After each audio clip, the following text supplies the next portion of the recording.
Banga stew can only be delicious when baby is happy. Pour your banga nut on a bowl and wash it with clean water.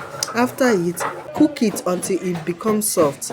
Then pound it either with your mortar or with your blender. After that, use a bowl and pour all the banga that you matched. Then wash it to bring out the juice that you will use to cook. Then parboil all your assorted meat, chicken and all the proteins that you will use. Then after that, you can use the water to wash the palm nut to get the juice. Why some people will set the water aside, the water from the protein, then use another water to wash the palm nut, and after that they will pour in the protein water. To avoid your stew being watery, you can use the protein water and add it at the initial time, then pour additional water inside and use it to wash the palm nut. You can see another method of washing. The other one is direct, but this one is in a bowl. You pour your hot and your cold water mix together. This one is too hot, so I need to add additional cool water.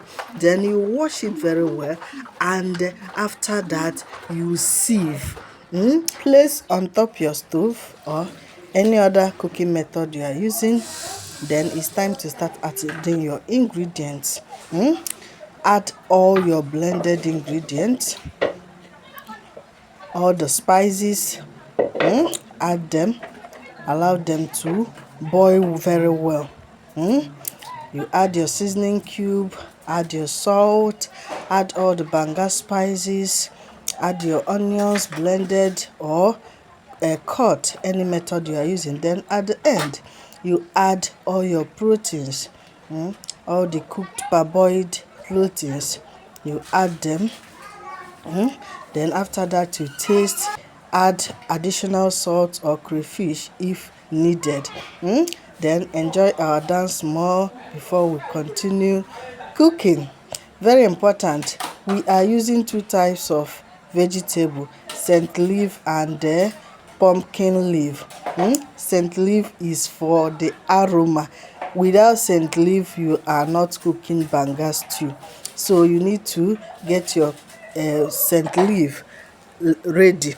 Then the first one you need to add is scent leaf. Then allow it to cook like 2 to 3 minutes before you add your another leaf at all. If you are using another leaf like the pumpkin leaf I'm talking about, ogo in our native language, we call it ogo.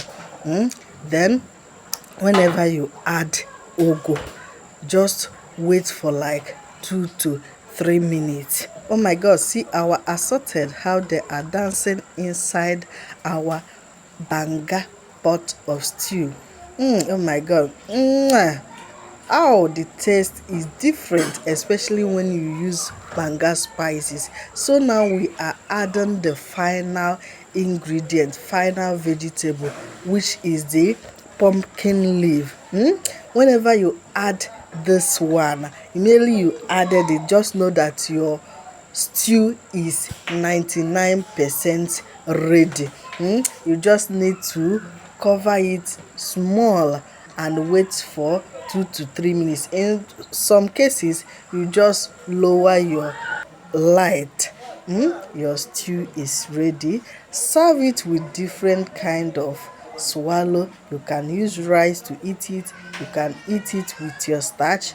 You can eat it with other things, even agidi. But in this case, we are going to enjoy it with hot white rice. In this white rice, we have two methods of serving it. Some will add stew different and add rice different, but in my own case, I prefer to add stew on top of my rice to have this deep taste. Then put another stew by the side. If I need extra stew, I will add it on top and enjoy. Come and eat with us.